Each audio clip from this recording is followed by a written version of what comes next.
Bueno, este vídeo lo voy a poner en los dos grupos, el A y en el B, y voy a explicar, comentando un poquito, siguiendo los apuntes y comentando la presentación mía, lo que me queda por explicar, que es el bienio radical cedista y el último gobierno del Frente Popular, que son unos mesecillos antes de que empiece la guerra civil.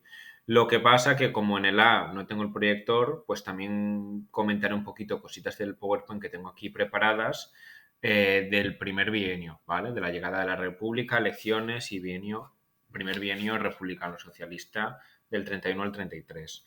Y entonces los del A podéis repasar en el vídeo o podéis adelantarlo a cuando empecemos con la segunda etapa, el bienio radical cedista con Alejandro Lerroux como presidente del gobierno. Y el próximo día en clase comentaremos los textos, los 4 textos estos que tenemos pendientes y los explicaréis vosotros mismos. Bueno, voy a ir a un ritmo un poco acelerado. Bueno, aquí tenemos un resumen, ¿vale? Primero gobierno provisional que surge del Pacto de San Sebastián, ahí la convocatoria a Cortes, y en este primer periodo y hasta la Constitución del 31 incluida, recordemos que participa todo el republicanismo y el Partido Socialista Obrero Español. Luego, en el bienio progresista, con las 5 reformas que tenemos aquí, ya los radicales se salen y estarán en la oposición y ya pasarán a formar gobierno del siguiente bienio. El bienio conservador, que inicia en diciembre del 33, conservador o radical cedista, porque gobiernan los radicales con el apoyo de la CEDA, que luego entraron en el gobierno, o también llamado por el republicanismo y el socialismo y la izquierda bienio negro, también con tono peyorativo de este periodo, y luego ya el Frente Popular que lo que hemos comentado, que duró unos pocos meses. Del bienio conservador, ahí tenemos lo principal, paralización de las reformas, excepto la militar y la educativa, el resto se frenan, reforma territorial, agraria, religiosa, y la entrada de ministros de la CEDA llevará a la revolución del 34, que ahora comentaremos. Pero antes, pasamos un poquito esto un poco rápido. Aquí tenemos las capitales de provincia en las que ganó las elecciones partidos republicanos, pintadas de rojo. Si os fijáis, pues sin contar los extremos del Mediterráneo, de Girona, Cádiz y Jerez de la Frontera, todo el resto de la costa mediterránea lo ganan los republicanos, Valencia, Barcelona, Madrid, Bilbao, Santander, San Sebastián, A Coruña, Zaragoza, Sevilla, Málaga, Granada, Almería, es decir, en la mayoría de ciudades, 41 de 50 capitales de provincia, ganan los republicanos, resultado que Alfonso XIII entiende muy bien y se marcha al exilio. Aquí algunas imágenes, esta de Madrid. La más icónica es esta, sobre todo para los del B que no han podido ver la presentación, y que salía en el ejemplo que ponían de examen, los del selectivo, ponían esta, sin colorear, ¿vale? Vemos ahí la bandera republicana, las elecciones del 12 de abril, el 14 de abril hay de entre el 12 y el 14 hay una gran expresión popular de gente que sale a la calle a defender la República. Aquí tenemos en la Puerta del Sol en Madrid. Aquí tenemos imágenes de la Plaza San Jaume de Barcelona. Más de Barcelona, en tranvía, también los pocos automóviles que habían también los vemos por ahí. Y bueno, aquí vemos cómo se proclama todos los periódicos y esta imagen que seguro que sí que reconocéis. Y aquí vemos como la gente sacó, nadie sabe muy dónde, pero ya estaba preparado este proceso. Aquí esta chica vestida con los colores de la República. La foto es original, pero coloreada, ¿vale? Coloreada por Tina Patterson, que se dedica a eso. Bueno, avanzamos un poquito. Niceto Alcalá Zamora, nuestro amigo que será presidente de la República.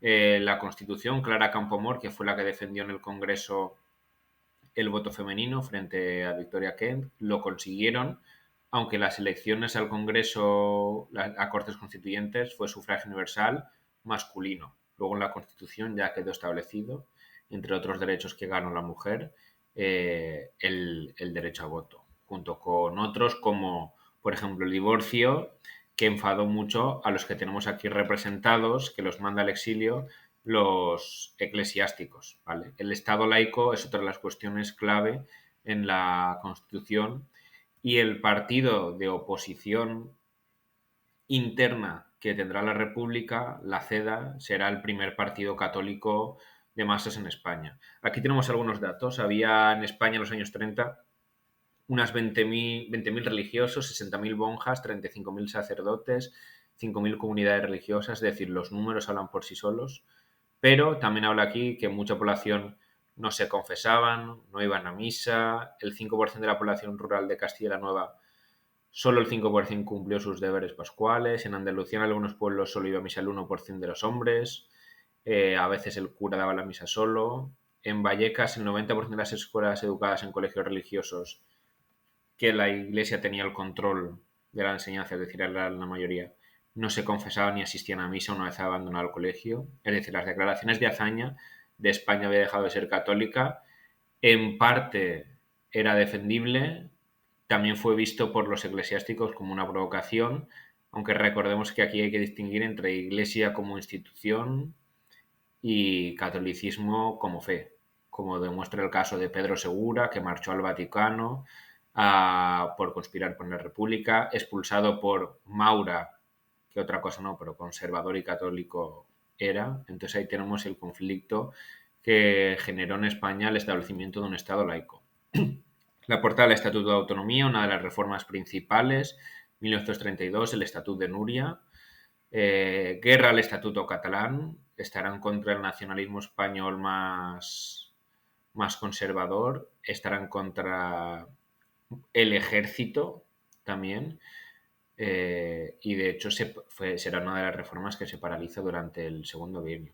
Aquí tenemos a Mujeres en Eibar aprobación, intentando aprobar el nuevo texto del estatuto, vemos a las mujeres votando, 1933, primer año que votaron las mujeres en España, sufragio universal y ya está, sin ningún tipo de matiz.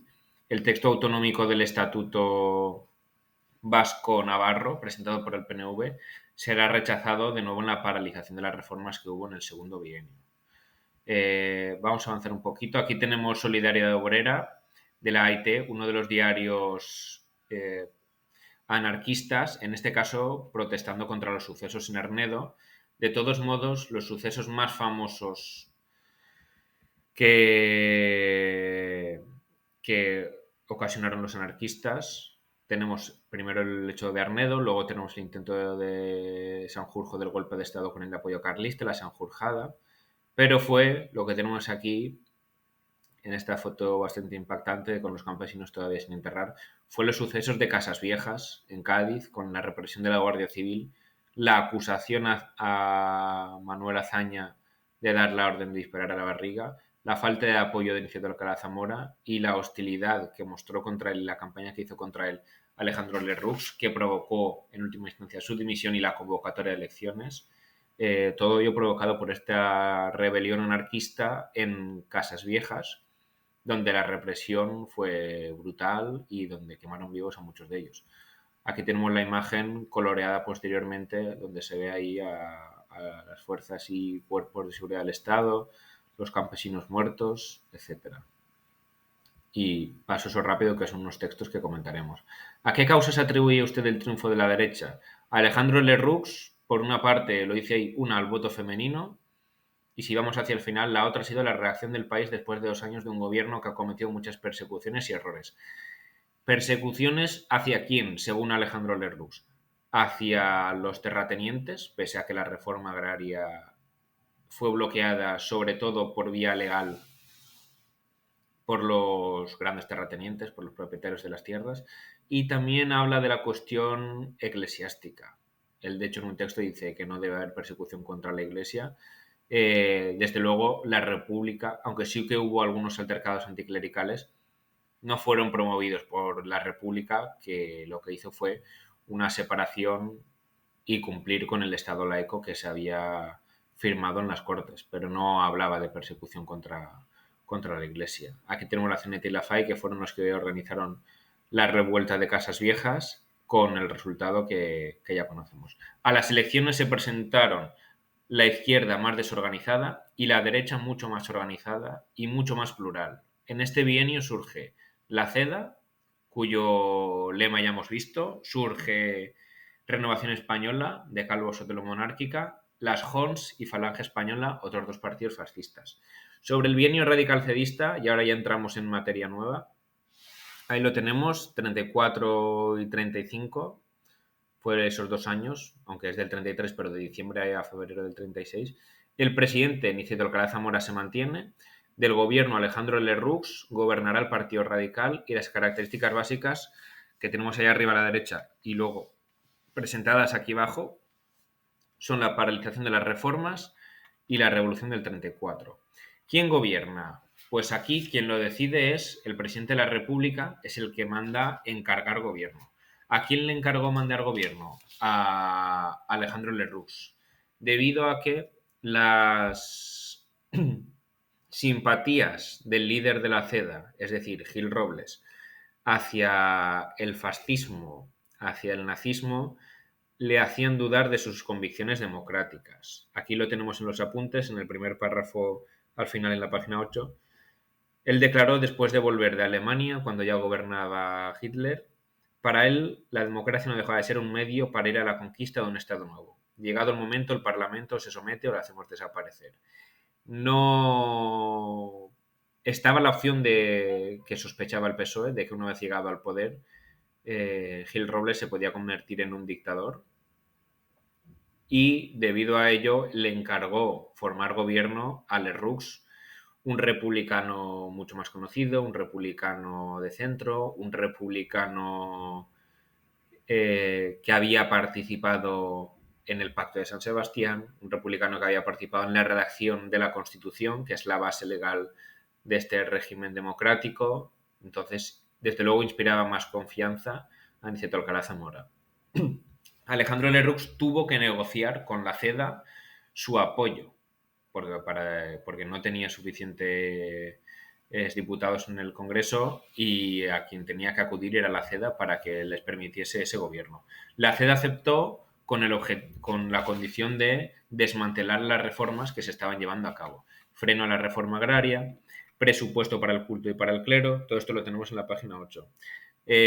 Paralización del Estatuto Vasco, siguen las reformas militar y educativa, algunas que no salen aquí en este esquemita, pero sí tenemos en los apuntes. Se derogó la ley de términos municipales y de cultivo forzoso, llevadas a cabo por Largo Caballero en la legislación de derechos laborales del PSOE y de la UGT. Y se reorganizó la dirección del ejército situando a Mola y a Franco al frente, al tiempo que se amnistiaba a el general Sanjurjo, que había intentado ya un golpe de Estado. Entonces aquí tenemos escenarios donde hay alzamientos anarquistas, hay una huelga general en julio, y todo cambió cuando... Esto todavía no va. Todo cambió cuando la derecha empezó a influir más en el gobierno. Tenemos a una extrema derecha en 1934 cada vez más crecida, cada vez más envalentonada. Lo tenéis al principio de la página 9. Gil Robles había ido a Alemania, le gritaban, igual que tenemos el Duce Mussolini o el Führer Hitler, le gritaban el jefe. Le animaban a hacer una marcha sobre Madrid. Falange Española y las Jons se unen, formando Falange Española de las Jons, financiados con dinero monárquico. El grito de España una grande y libre cada vez se oía más.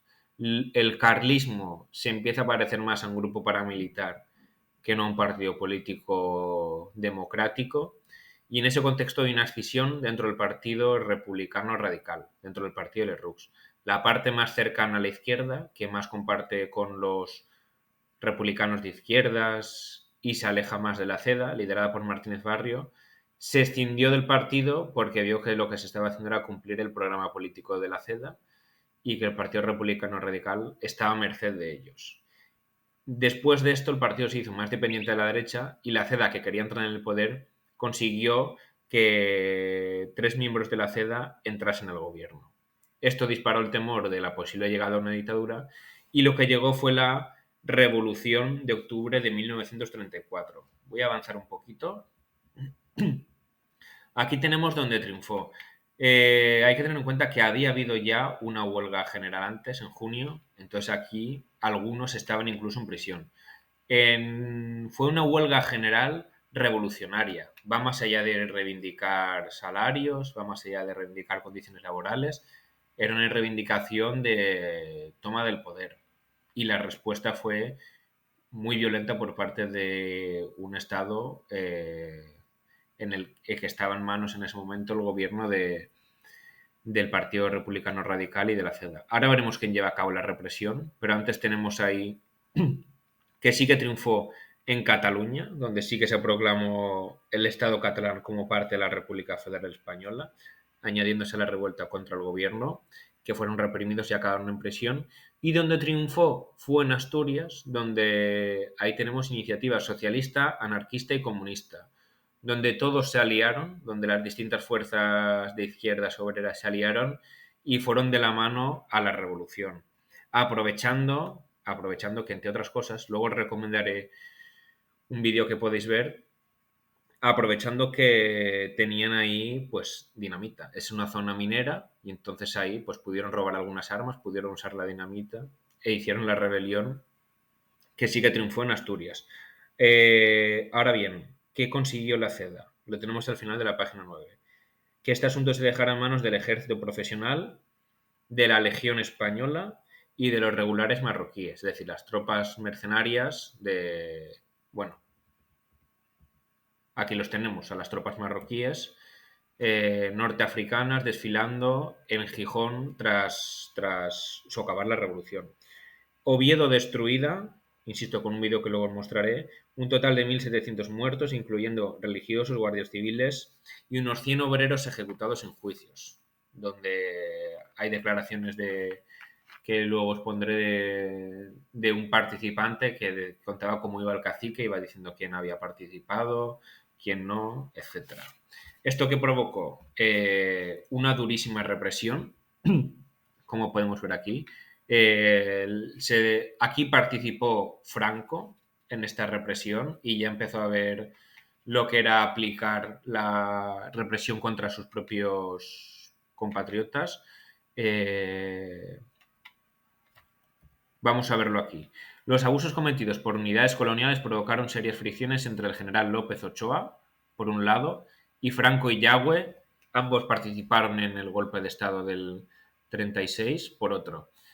López Ochoa estaba al mando de las operaciones militares en Asturias y criticó lo que pasó ahí por parte de la Legión por un trato no humanitario. De hecho,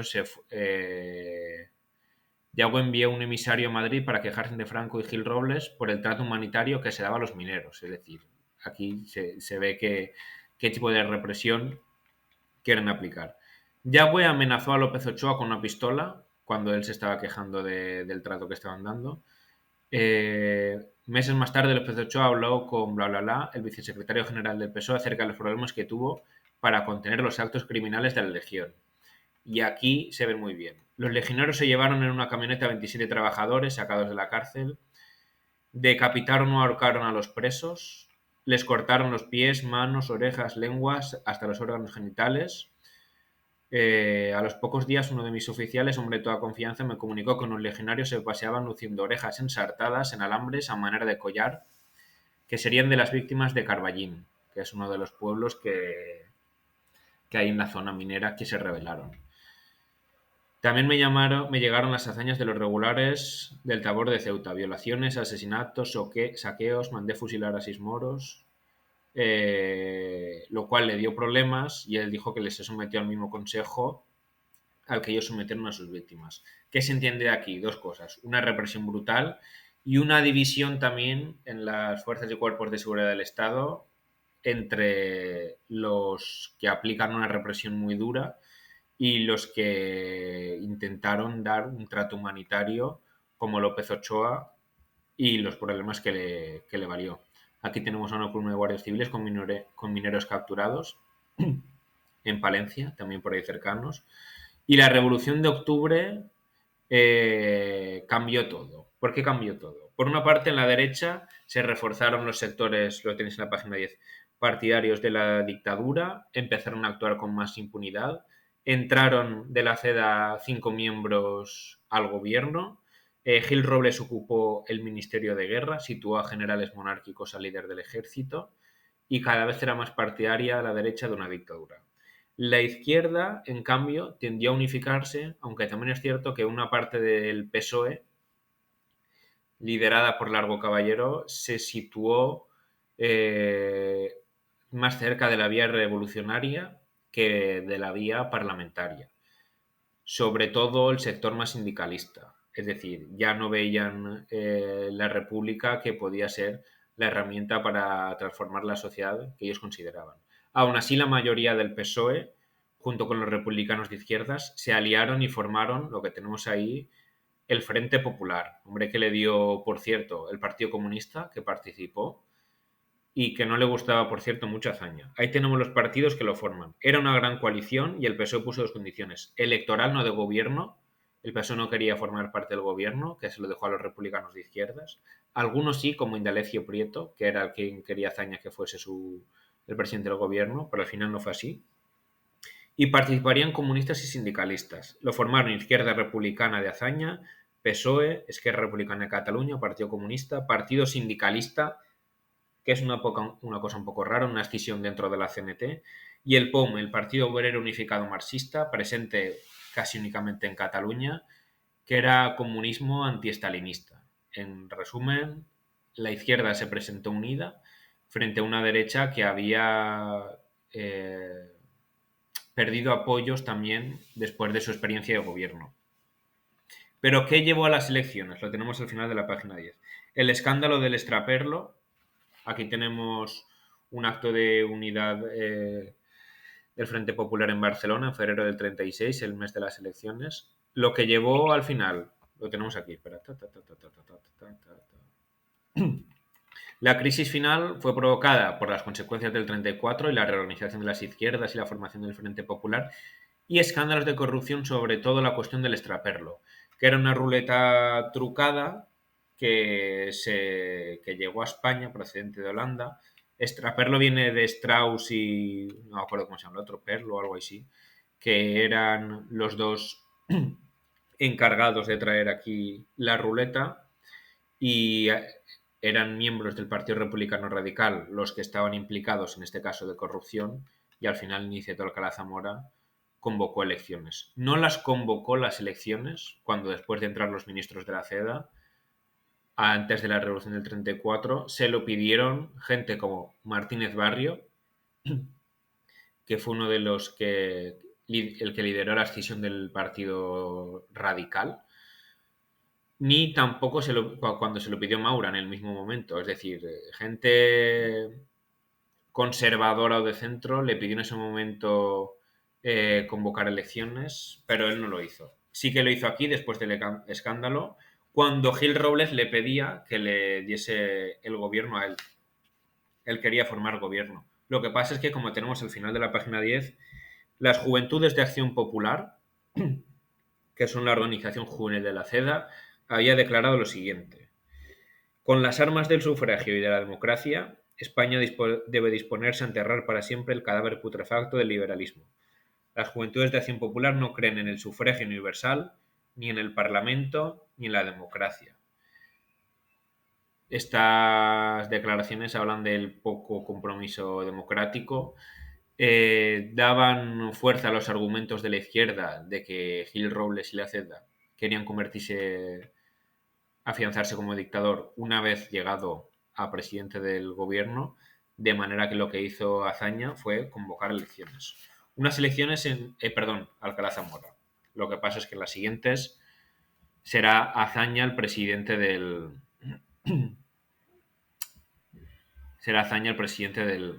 la República. Y presidente del gobierno será otro republicano de izquierdas, Santiago Casares Quiroga. Las elecciones del 16 de febrero del 36 participó el 73% de la gente, como tenéis en la página 11, lo que habla de que probablemente participaron también los anarquistas. ¿Por qué participaron los anarquistas? Para sacar a los presos de la cárcel. Porque una de las condiciones que tenemos ahí, las primeras medidas fueron amnistía de los presos de la Revolución del 34, los que habían estado en la cárcel. Azaña, por ejemplo, estuvo en la cárcel, pero estuvo muy poco tiempo, cuando no se pudo demostrar su implicación en la revolución de la huelga general revolucionaria del 34. Pero sí había de Esquerra Republicana de Cataluña, del PSOE, anarquistas y sindicalistas en general, etcétera. Entonces tenemos la amnistía de los presos, que hizo que votasen también los anarquistas, la destitución de Alcalá Zamora, ¿por qué?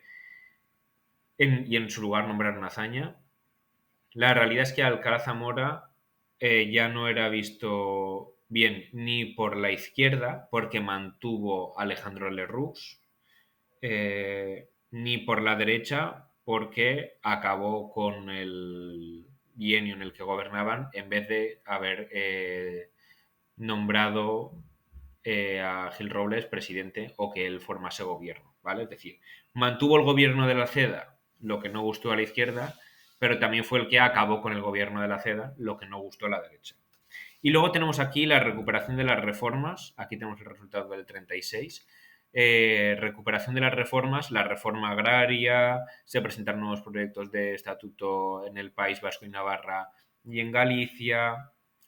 Desde luego ahora tenían la convicción de que tenían que ser más firmes y más contundentes a la hora de aplicar las reformas, y eso lo demuestra, como tenemos ahí, los números que se hablan en la página 11 de los apuntes sobre la ocupación de tierras por parte de los campesinos. Es decir, más en estos meses que en el primer bienio.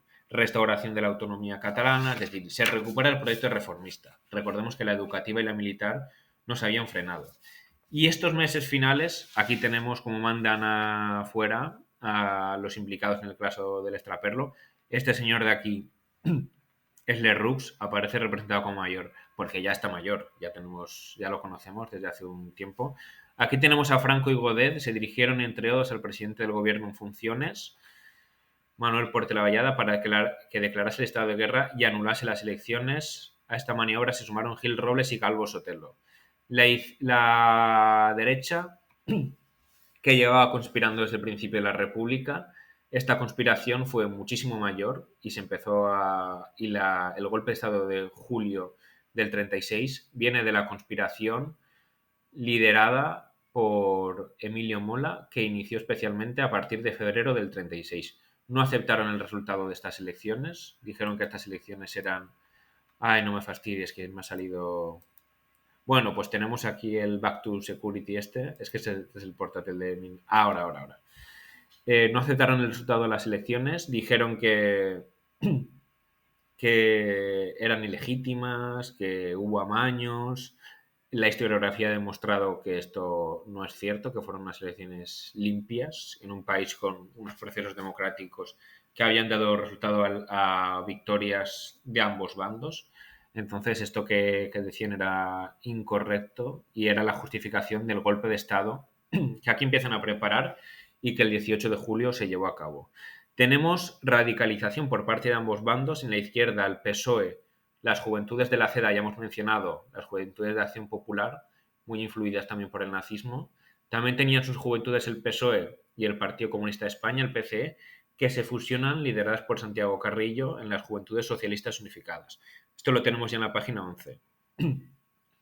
Hay más ocupaciones de tierras, el discurso de Largo Caballero empieza a ser más escuchado y más reproducido frente al del moderado Indalecio Prieto, que sí que quería participar del gobierno, pero Largo Caballero y la mayoría del PSOE se negó. Y en la derecha tenemos también muchísima mayor movilización. La falange empieza a crecer, aunque José Antonio Primo de Rivera, que aquí lo tenemos, no era diputado, a diferencia de todos los otros que hemos mencionado a la izquierda, que había del Partido Comunista, que había del PSOE. En la derecha sí que estaba Calvo Sotelo, pero José Antonio Primo de Rivera no, es decir, no obtuvo ninguna representación, no fue muy votado, pero sí que lideró y participó y provocó la violencia que hubo en los meses de antes del fin de la República. Lo tenemos en el penúltimo párrafo de la página 12. Incidentes violentos y atentados llevaban muchos casos por grupos de extrema derecha, falange y carlistas, buscando desestabilizar al gobierno, y en muchos casos, también se respondía a esa violencia con más violencia. El 12 de marzo, pistoleros falangistas intentaron asesinar a Luis Jiménez de Asúa, que algunos habéis leído su texto, que comentaremos. Luis Jiménez de Asúa fue el encargado de la redacción de la Constitución de 1931, el PSOE. Le intentaron asesinar, no lo hicieron. Luego juzgaron a los criminales. Intentaron asesinar a los que juzgaron a los criminales, es decir, la hora de violencia está muy clara. También el 17 de marzo, 4 días después, asaltaron y hicieron un tiroteo en la casa Largo Caballero, es decir, la violencia estaba clara. Asesinaron el 12 de julio al teniente Castillo, que era de la Guardia de Asalto, este cuerpo de seguridad creado por la República porque no se fiaba de la Guardia Civil.